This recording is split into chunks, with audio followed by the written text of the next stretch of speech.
They didn't just blame me, they weaponized blame, turning every inconvenience, every poor decision they made, into proof of my supposed failings.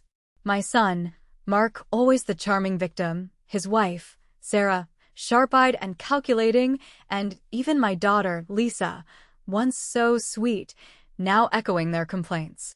For years, I had been the family's anchor, the one they turned to for help, for money, for a place to stay. After my husband, Thomas, passed away 5 years ago, leaving me comfortable, but certainly not a millionaire, their requests escalated. It started subtly, small loans, help with a bill, a temporary place to crash that turned into months. Then, the expectation solidified, my home, my savings, my time, it was all theirs by right. I was just the steward of family wealth I had helped build alongside Thomas over 40 years of careful saving and hard work. They saw my generosity not as a gift, but as an obligation. I was simply the obstacle between them and what they felt was rightfully theirs. Until she discovered next would force her to choose between family loyalty and self-preservation. Before we dive into the story, let us know where you're watching from in the comments below, and if you believe family should protect, not exploit each other. Hit that like button and subscribe for more. I was a woman in her late 60s, living in the comfortable, paid-off house Thomas and I had bought decades ago. Our savings were modest, but sufficient for retirement, supplemented by a small pension and Social Security. I wasn't flashy, didn't take extravagant trips. My greatest joy was helping my children and their families. Mark, my oldest, was perpetually struggling with one business venture after another. Lisa, my youngest, had married David, a man who seemed pleasant enough, but who also seemed allergic to steady employment. Sarah, Mark's wife, was the driving force behind many of their requests, always framed as necessities for the grandchildren.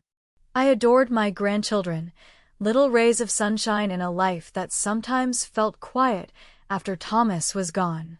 That love was a vulnerability, one they exploited ruthlessly. I had paid for braces, contributed to down payments, covered unexpected medical bills, and babysat at a moment's notice. It wasn't a burden, it was love in action. Or so I thought. The shift was gradual, almost imperceptible at first. A thank you became less frequent, replaced by a casual assumption I would always be there to bail them out. My suggestions about budgeting or finding more stable work were met with eye rolls or accusations that I didn't understand how hard things are today. They started making plans involving my money without consulting me. "Mom, we're thinking of expanding the business. Maybe you could leverage the house?" Mark would say, as if discussing borrowing a cup of sugar. Sarah once commented, "It's really more practical if the investments are in an account the family can access easily, just in case something happens." The implication hung heavy in the air, in case something happens to you. My trusting nature, honed by years of believing the best in my children, made it hard to see the pattern emerging. I rationalized it as stress, as the pressures of modern life. They were my children, they loved me, surely they wouldn't intentionally hurt me. One evening, about a year after Thomas's death, I had Mark, Sarah, Lisa, and David over for dinner. I excused myself to get dessert from the kitchen. The house has an open layout, and voices carry. I heard Sarah talking, her voice low but clear. "Honestly, she doesn't even use most of that money. It's just sitting there. It could do so much more for us," Mark chuckled. "Yeah, maybe we should just tell her we need a large chunk for a down payment." "Say it's an emergency," Lisa added, "or convince her to sell the house and move somewhere smaller, somewhere we can help manage things." David's voice was barely audible, something about making sure everything is in order legally. They weren't just talking about borrowing. They were talking about taking, about control. My hands shook as I held the pie server. It was a physical blow, a cold wave washing over me. Betrayal. That was the word that finally landed. Not need. Not family support, but calculated exploitation. I managed to finish dinner, smiling weakly, pretending I hadn't heard a thing. The pie tasted like ash. That night, I didn't sleep. I lay awake, the overheard conversation replaying endlessly. It wasn't a misunderstanding, it was a revelation. The years of subtle pressure, the assumptions, the lack of gratitude, it all clicked into place. They didn't see me as their mother. They saw me as an inheritance waiting to be claimed, or perhaps expedited. The initial shock gave way to a deep ache of hurt. How could they? How could my own children be so callous? For a few days, I was adrift, questioning everything. Had I been a bad mother? Had I raised them to be this way? The denial was a comfortable blanket, but the cold reality kept seeping in. They were actively planning to take advantage of me. My first defensive action was small, almost instinctive. I went to my desk and pulled out my will. It was simple, everything split equally. I knew that it needed to change, but I didn't know how or what to do next. I just knew I couldn't leave things as they were. The atmosphere in the family didn't change outwardly, but for me, everything was different. Every phone call felt like an interrogation, every visit a scouting mission. They escalated their requests, emboldened by their own entitlement. Mark needed $20,000 urgently to keep the business afloat, a business I knew was failing due to his poor management. Lisa needed a new car because hers was unreliable, hinting that it wasn't safe for the grandchildren. Sarah became particularly pushy, asking detailed questions about my finances, my investments, even my health. Just concerned, "Mom," she'd simper, her eyes sharp and assessing. They started using guilt relentlessly. "The grandchildren won't be able to go to that good school if we can't afford it," they'd say, twisting the knife.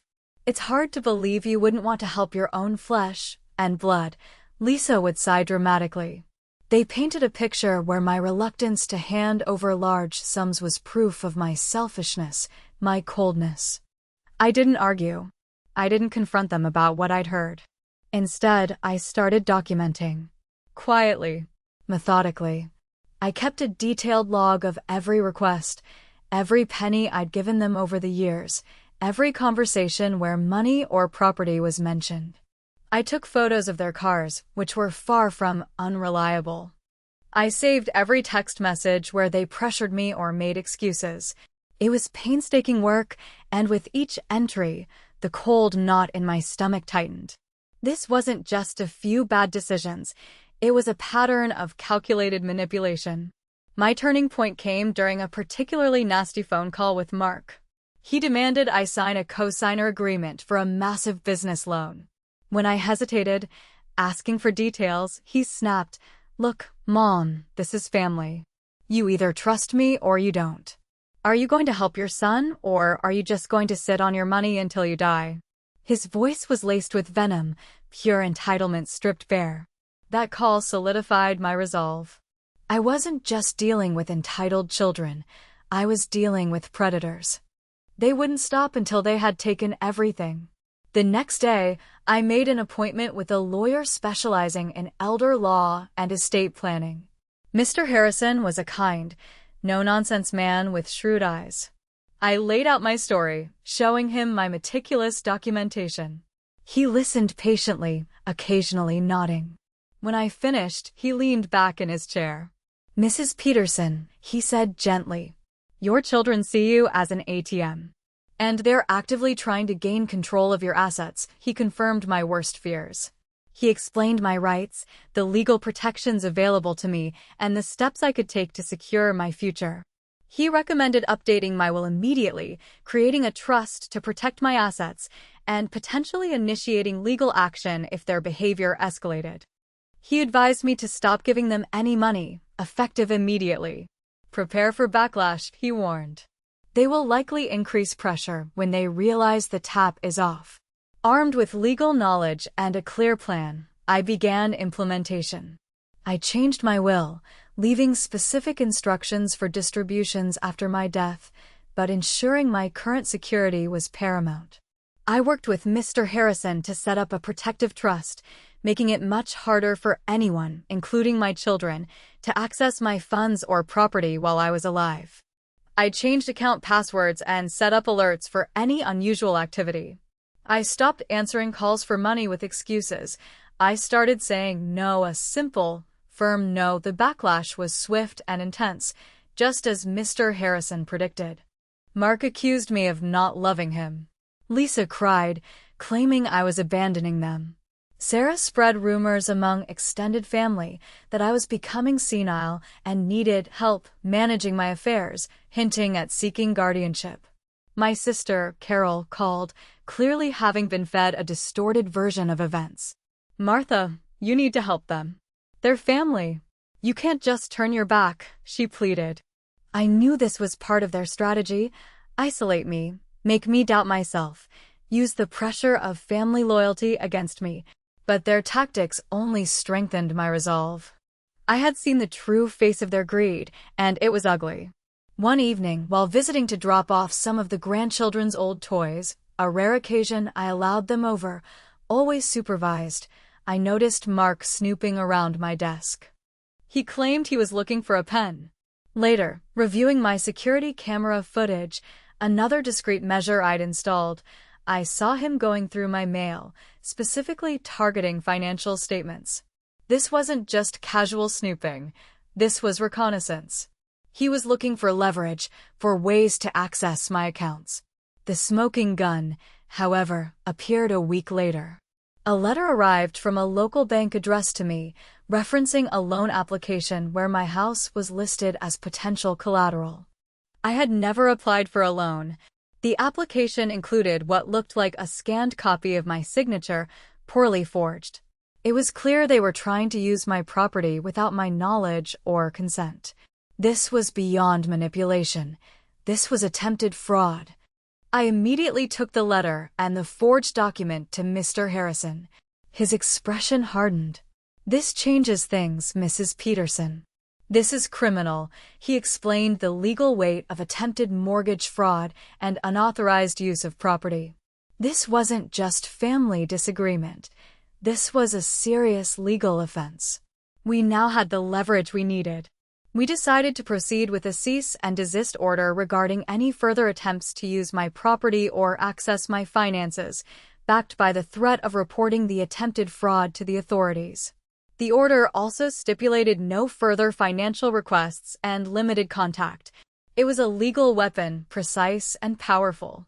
At the same time, I quietly made arrangements. I had savings they didn't know about, held in accounts they couldn't possibly access. I began transferring funds, securing them in accounts completely separate from my main bank. I contacted a real estate agent, starting the process of selling the house. Not because I needed to, but because I needed to sever the physical tie that represented their perceived claim. I didn't tell them any of this. I continued to navigate their calls and texts with polite, firm refusals, letting them believe they were still in control, that I was just being difficult. Their overconfidence was their undoing. They thought I was a vulnerable old woman, easily manipulated. They had no idea I had spent months quietly building an impenetrable fortress around myself and my assets. The legal documents were served on a Tuesday morning by a process server, separate deliveries to each of their homes and Mark's business address.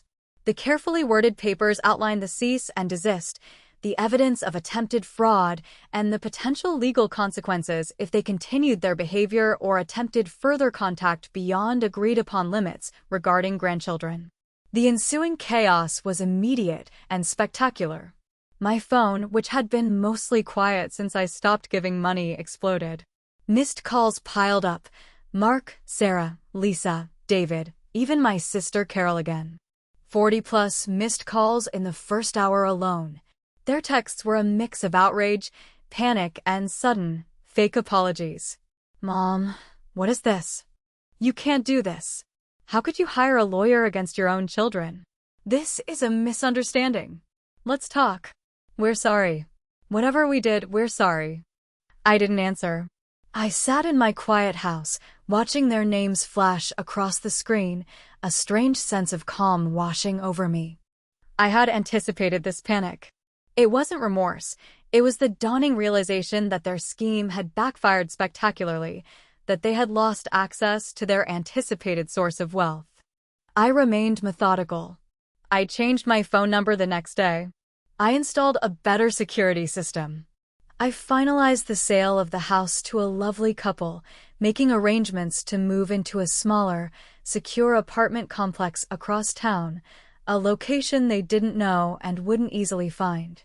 When extended family members, fed by my children's lies, called to confront me, I calmly explained the situation, backing up my claims with digital copies of the evidence Mr. Harrison had prepared. The truth, stark and undeniable, began to spread. Some family members were shocked, others skeptical, but the evidence was irrefutable. My children's carefully constructed facade crumbled under the weight of their own greed and incompetence.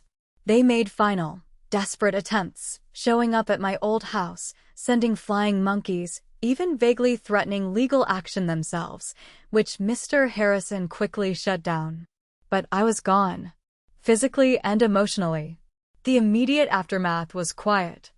I settled into my new apartment, smaller, but filled with a profound sense of peace and security. The legal outcome was swift.